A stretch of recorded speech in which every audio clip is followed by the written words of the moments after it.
ሰላም እንደምን ቆይታችኋል? ክቡራን ተመልካቾቼ በዓለም ላይ የተከሰቱ አበይት ጉዳዮችን ወደ እናንተ አደርሳለሁ። እናንተም እንደተለመደው ላይክ፣ ኮሜንት፣ ሰብስክራይብ እያደረጋችሁ ቶማይ ቲዩብን እንድትቀላቀሉ የአክብሮት ግብዣዬ ነው። በዋናነት በሶስት ጉዳዮች ላይ አጫጭር መረጃዎችን እሰጣችኋለሁ። የመጀመሪያው ጉዳይ የክሬምሊን ባለስልጣናት የትኛውም የአውሮፓ ኃይል ወደ ዩክሬን የሚገባ ከሆነ ከአሁኑ ጀምሮ ቀይ መስመሩን መርገጡን ይወቀው ሲሉ አስጠንቅቀዋል። ሁለተኛው የአሜሪካው ፕሬዚዳንት ዶናልድ ትራምፕ በቅርብ ሁለተኛውን ፌዝ ወይም ደግሞ ሁለተኛውን ክፍል የጋዛን ተኩስ አቁም ድርድር አስጀምራለሁ ብለዋል። በሶስተኛ ደረጃ ቬንዙዌላን ከዚህ በኋላ አሜሪካ ልትመራት ትችላለች የሚል ብልጭታ ሀሳብ ሰጥተዋለኝ ዶናልድ ጄ ትራምፕ። መቼም የሳቸው ሀሳብ ሁላችንም እንደምናውቀው ነው። የቻይናና የአሜሪካ ፍጥጫ በቬንዙዌላ ጉዳይ ላይ ምን ይመስላል የሚለውን አብረን እናያለን። ያው አዲስ መረጃ ባይኖርም ግን አንዳንድ የተጨመሩ ፖይንቶችን ወደ እናንተ ማድረሰው። ከሶስተኛው ጀምራለሁ። ቤጂንግ እና ዋሽንግተን በቬንዙዌላ ጉዳይ እጅግ በጣም ፍጥጫ ውስጥ ገብተዋል። ምክንያቱም ቻይና የራሷን የኢኮኖሚ ከፍ ለማድረግ እና ለማስጠበቅ ስትፈልግ የካራካስን መንግስት መደገፍ ነበረባት። የካራካስ መንግስት ደግሞ በዋሽንግተን ጥርስ ውስጥ ከገባ ብዙ ዓመታት ቆይተዋል። ዶናልድ ጄ ትራምፕ በጣም በተደራጀና በተቀናጀ መልክ ነው ዴልታ ፎርስን ተጠቅመው ባልታሰበ ሰዓት በጨለማ ላይ አፍኖ ቢጫ ልብስ ለብሰው ወደ ኒውዮርክ ያመጡት ፕሬዚዳንት ማዱሮን ማለት ነው እና ቻይና ደግሞ በዚህ ማዱሮ በሚቀጥለው ከመታየታቸው ወይም ደግሞ ወደ ኒውዮርክ ከመሄዳቸው በፊት በዲፕሎማቷ በኩል ስለ ቬንዙዌላ ነዳጅ እየተነጋገሩ ነበር። ባለፈው በፈረንጆቹ 2025 80 በመቶ የሚሆነውን ነዳጇን ቻይና ከቬንዙዌላ ነው ያገኘችው። ይህ ለቤጂንግ ባለስልጣናት በጣም ትልቅ ራስ ምታት ነው። ለሚቀጥሉት ክፍለ ዘመናት ምን ማድረግ እንዳለባቸው የአሜሪካን በቀጠናው ያላትን የበላይነት ለመቋቋም ምን ጥረት እንደሚያደርጉ አዲስ ስትራቴጂ እንደሚያስፈልጋቸው የፖለቲካ ተንታኞች እየተናገሩ ነው። ምክንያቱም ሳውዘርን ሄmisፌር ኢዝ ኦንሊ ካፕቸርድ ባይ አሜሪካ እኛ በደቡባዊው ንፍቀ ክበብ የምንገኝ ሰዎችንን ይህን ንፍቀ ክበብ ደግሞ የምንገዛው እኛ ነን ሲሉ የአሜሪካው ውጭ ጉዳይ ሚኒስትር ማርኮ ሮቢዮ መናገራቸውም ሌላ ስጋት ጋርጧል። እንግዲህ አሜሪካም ከደቡብ አሜሪካ ጋር ከነበራት ሽርክናና ዝምድና ይልቅ ቤጂንግ ከላቲን አሜሪካ ሀገራት ጋር የነበራት ግንኙነት እጅግ በጣም ቁርኝት ነበረው። ብዙ ከሆንዱራስ፣ ከኡራጋይ፣ ከፓናማ፣ ከኩባ ጋር ቻይና ጥብቅ ወዳጅነት ነበራት። ነገር ግን አሜሪካ ባልታሰበ ፍጥነት ይሄንን ክር ለመበጣጠስ ከባድ ስትራቴጂ ጀምራለች። የቤጂንግ ቁጣም የተሰማው ከዚህ ላይ ነው። በጣም የቻይናና የአሜሪካ ፍጥጫ የዓለምን ጂኦፖለቲካዊ ስበት የት ቦታ ሊያደርሰው እንደሚችል ከአሁኑ መገመት የሚያዳግት አይመስልኝም። ስለዚህ ሁለቱም አሁን መግለጫ እየተሰጣጡ ነው። ቤጂንግ በዚህ በኩል ላይ ያለውን ሸብረክ ያለውን ጉልበቴን እንዳጠፍኩት አልቀርም እያለች ነው።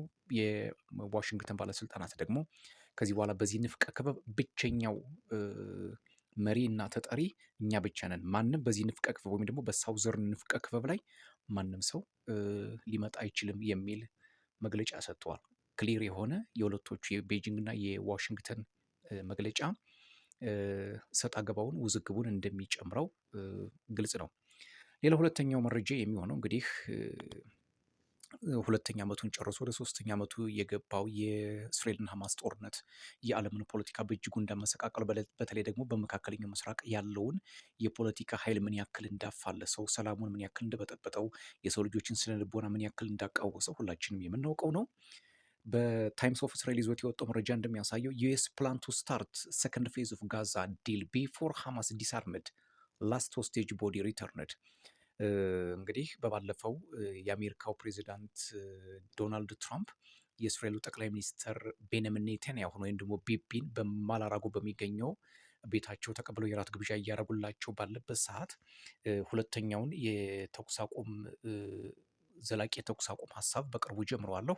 ይህንንም ሰዎችን እያማከርኩ ነው። በተለይ ደግሞ በሚድል ኢስት ያሉትን ኔጎሽተርስ እነሱን በማናገር ላይ ነኝ ብለዋል።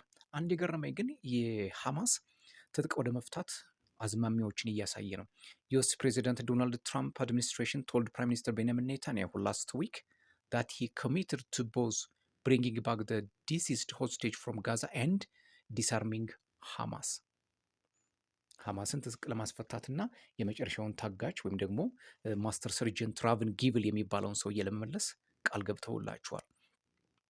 ሌላው የአሜሪካ ባለስልጣናት እንደተናገሩት ከሆነ ከሚድል ኢስት ሚዲዬተርስ ኢጅፕት፣ ኳታር ኤንድ ተርኪ which have assured Washington that Hamas will agree to gradual disarmament plan to would begin with the terror group giving up its heavy weaponry and the launch of buyback program for fighter weapons.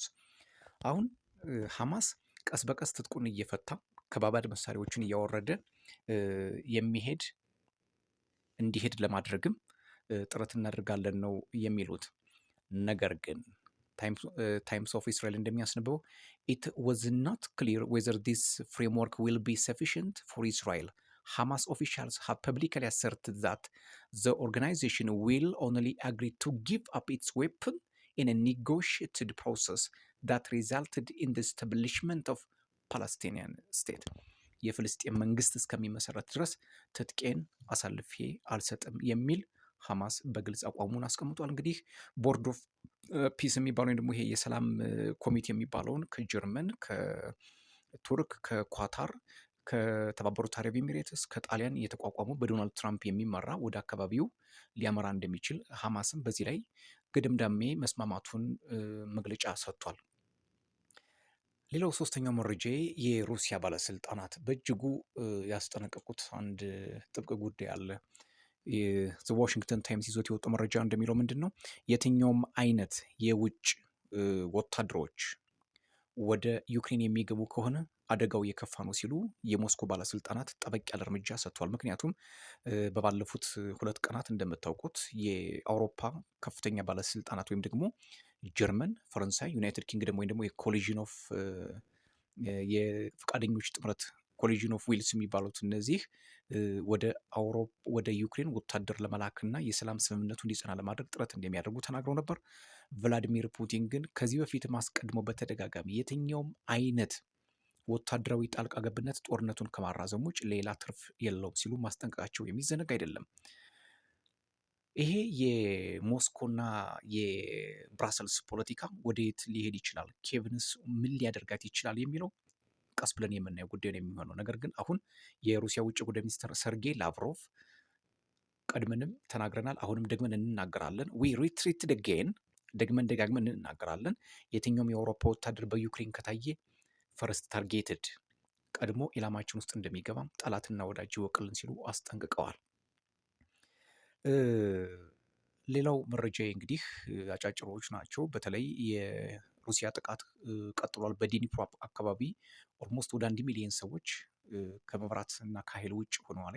ይህ ለዩክሬን ጥሩ አይደለም። የሶሪያ የኩርድ አማጽያን እና የሶሪያ ኃይሎች ከፍተኛ ጦርነት በማድረግ በአሊፖ የሚገኙ ሰዎችን በጣም ወደ ፍልሰት እንዲሄዱ እያደረጓቸው ነው። በጣም ከባድ የሆነ ውጥንቅጥ ውስጥ በሶሪያ እየተከሰተ ነው። ሌላው አንድ የኢሚግሬሽን ፖሊስ መኮንን በተኮሰው ጥይት አንዲት የ37 ዓመት ሴት በሚኒያፖሊስ መገደሏ ከፍተኛ የሆነ በአሜሪካን ነውጥ ፈጥሯል። እንግዲህ የዓለም ፖለቲካ ወዴት ሊሄድ ይችላል፣ የአሜሪካስ ጉዳይ ምን ይመስላል የሚለውን እንዲህ ባጭር አስቃኝቻችኋለሁ። ሰብስክራይብ፣ ላይክ፣ ሼር፣ ኮሜንት እያደርጋችሁ ቤተሰብ ሁኑ። ሰላም።